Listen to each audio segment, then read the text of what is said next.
Welcome back everyone. Let's get the flame of hope and creativity going for the world.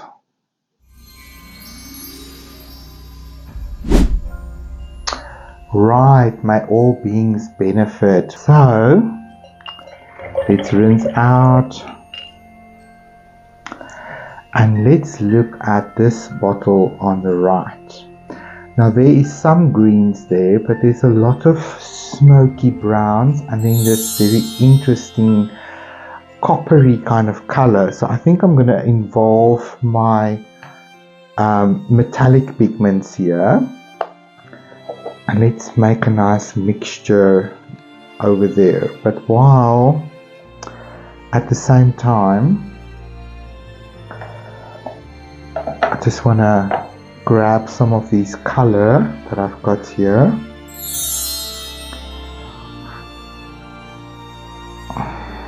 Okay, so we've got a definite turquoise there.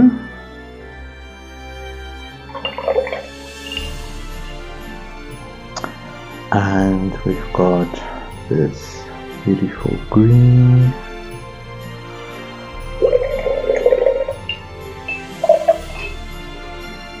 And we've got this beautiful chartreuse.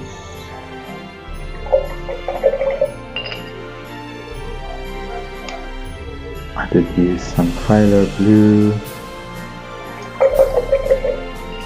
And I did use some Mars black. Just making some marks for the bottle colors so I can write the colors down. And I also used some olive green.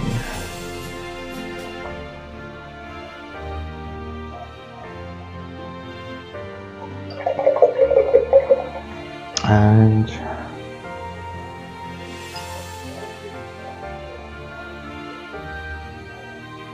that was it for that color. Okay, so that's done. Okay, let's activate these pigments here. Let me see. I think I'm going to actually use this coppery color that I've got here. I haven't used it ever. I think now's a good time. And I think I'm going to mix it into this magenta kind of mixture that I have over here. Let's add some water to dilute it. And I'm going to come and pick up this beautiful pigment, deep, rich copper, and I'm going to create this mixture with it. It's like a potion. It's like so pretty. Oh my god. I have to show you people. I'm going to just bring this closer. Look at this beautiful shimmer I will bring in for you guys. Gorgeous reflections. Okay, we've got that one going. We've got the green, but let's add a bit more green to it so that it's ready to roll. And then this black grey mixture, it's too green. I'm gonna have to mix something new. Let's use this well, and I'm gonna use Mars black. It's more a smoky kind of color, and I know it dries smoky like this, so there's a bit of olive green in there, but that's perfectly fine. I will add maybe a little bit of Payne's grey to it, and a hint of well, it's gonna blend. That's cool. Let's see what that looks like.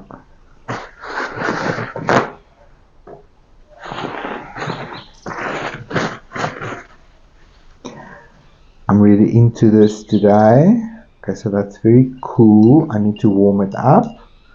So I'm going to grab some quinacridone gold. It's just the quickest, easiest way to warm this up a little bit. Maybe a bit more.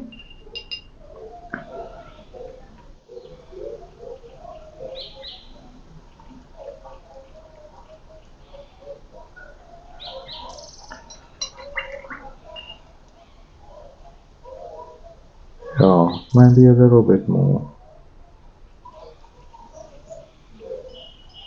That feels good. And wet on wet is going to lighten that even more. Okay, I think we're ready to roll. So, again, I'm going to pre-wet this section. Everything but the cork and but the rope. So, no rope painting except for this section here where the rope is in the back. But I'm going to wet that later. I wanted to say later, which is Afrikaans for later. Let's massage the water in.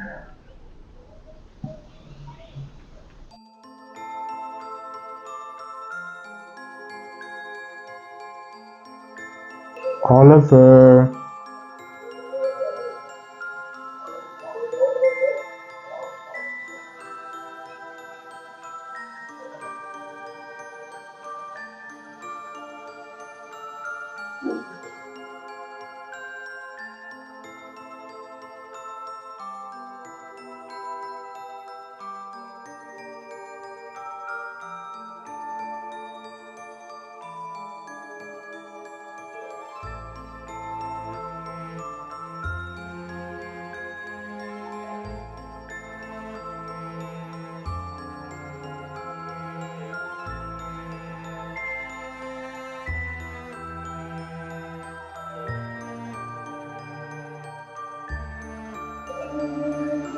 Familiars aren't exactly obedient. They are known for their stubborn nature. They want to be entertained. Hi. That feels good. Now this section in the middle here, where the rope goes behind and you can see through the glass, and then the neck of the bottle. Where's your brother? Did you tell him to come back? There's a commotion down the street, that's why.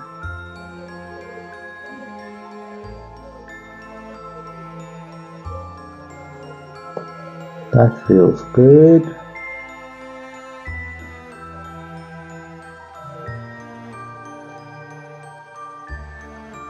I must say the strong wash did overwhelm the wax a little bit, but we're going to use gouache to bring all that detail back. It's not the end of the world at all. I used to freak out when that happened, and it's like, oh, what was the point of it all? Okay, so let's start with this beautiful coppery mixture.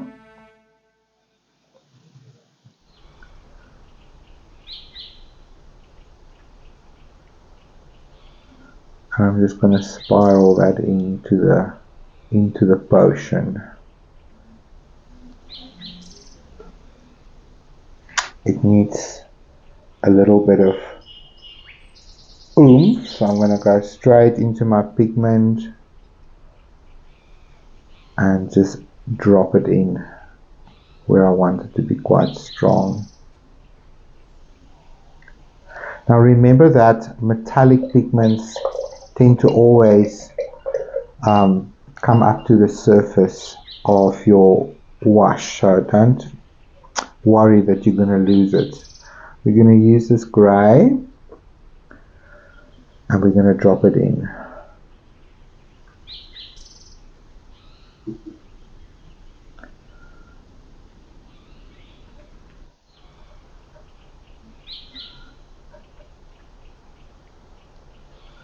Beautiful.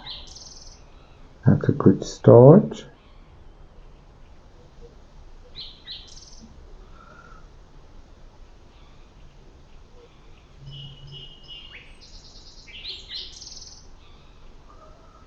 going to be very soft. Very soft.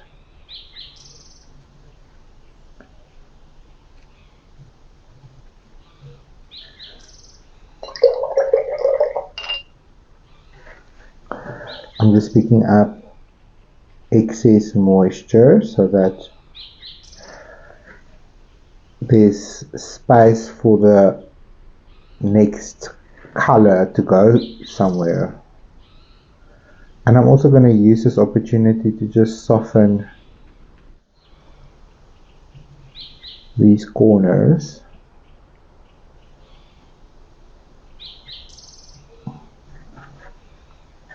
Right, so we've got a little bit of green there in the center.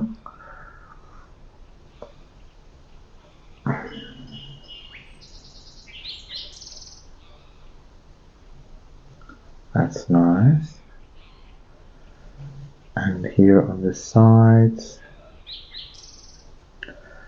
it's seeing a little bit of the green.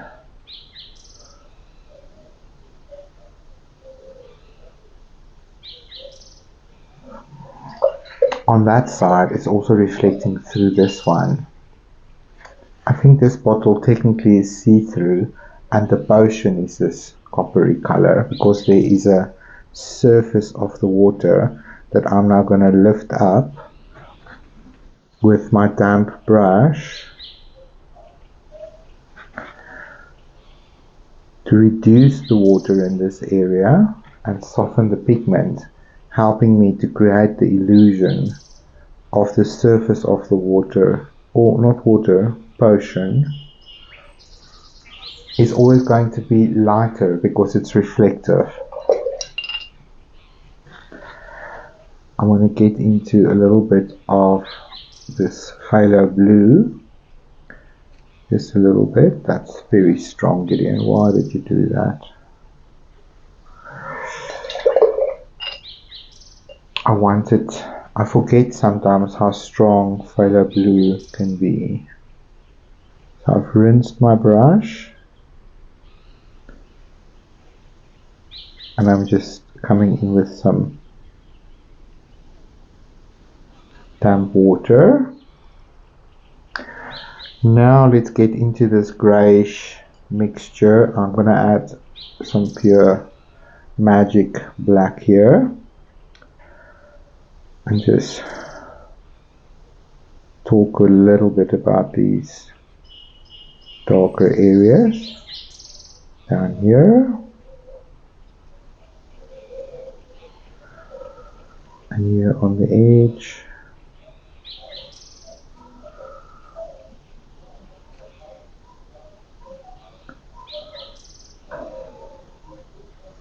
I don't know if that's damp enough anymore. Should be. No. Just going to put in a bit of a shadow there.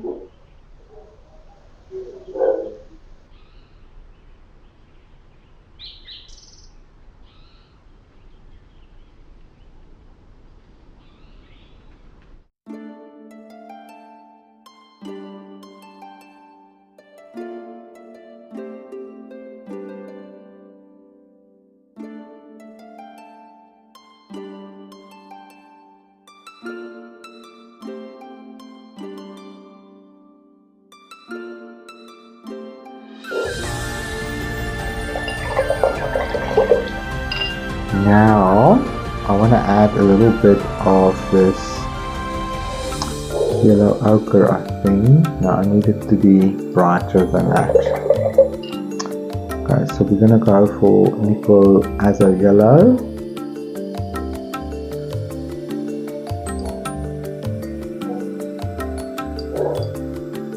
And I'm going to drop it here in the center, and I'm going to hope that the yellow pushes the copper away a little bit as well.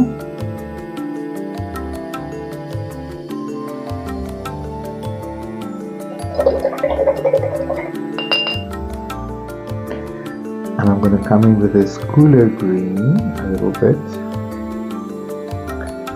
here and there.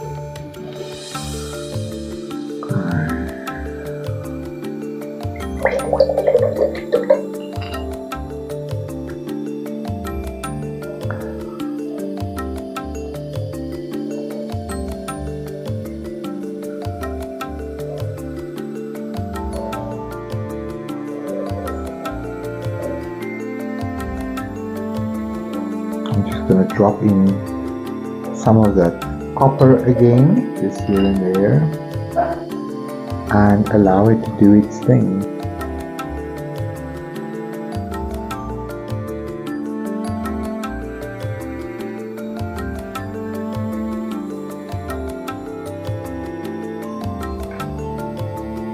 I'm just going to soften the edge here a little bit so that the potion bottle next to it is still round. Here some of the color spilled in, that's okay, we can just use a damp brush. And we're just going to massage that color away. Use a dry tissue to just lift it. Because it's perfectly fine. This is also quite dark. I quite like where this is going. I'm just going to lift that up because that's ruining my illusion.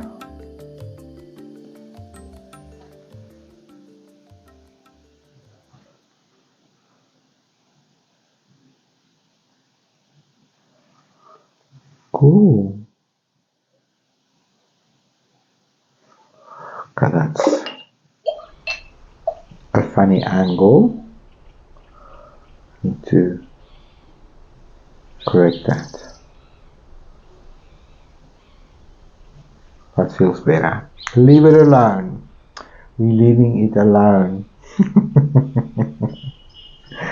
Okay, so this is wet. This is still damp. Let's jump back down to the table. Yes, we can do that. So we're gonna have to create a beautiful brown mixture again. I'm just going to use this with a green and just add some, I think this is burnt sienna. Either would work really.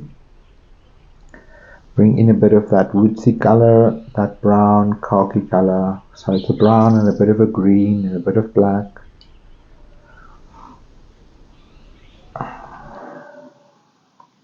Let's see. Maybe it's time for a fresh towel and a sip of tea.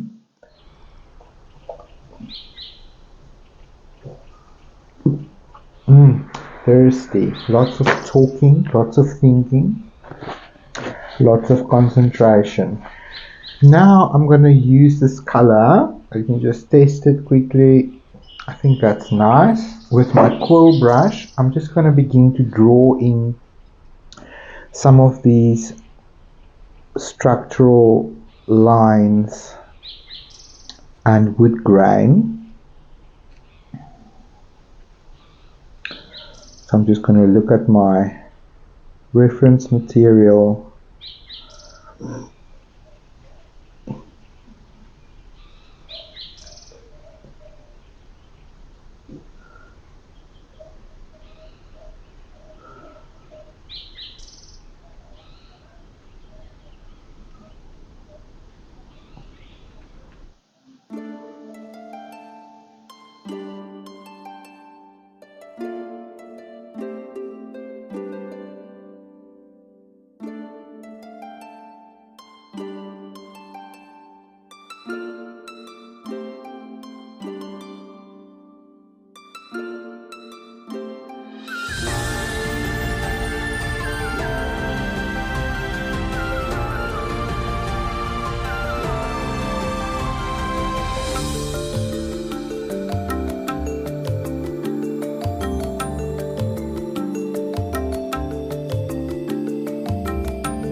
I'm just grounding these potion bottles on this table with this same woodsy color underneath the bottle.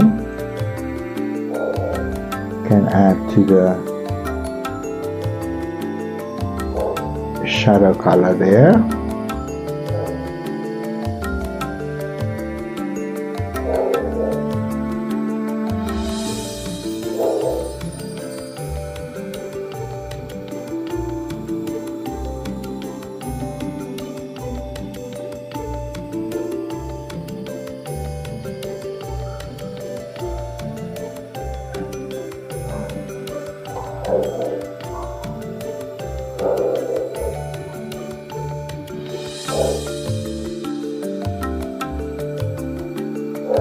Nice.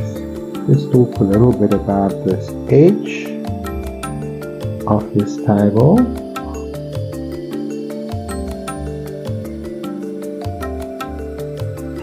Behind it. Cool.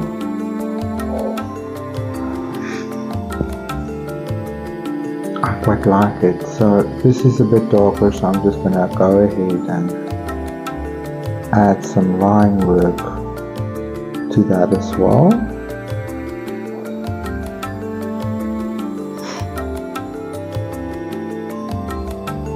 So sometimes with wood grain, I think it looks nice if your sort of connective line comes out of a shadow, or not just from one side but from both sides and merge somewhere. And try not to overdo it. We can always do a few darker ones a little bit later, and we also have an opportunity to bring back a little bit of highlight there as well. Exciting! Okay, I think we've done enough in this session. I'm going to allow this to dry, and when we come back we'll dive into this middle bottle and do the same. I'll see you guys a bit later. Bye bye for now.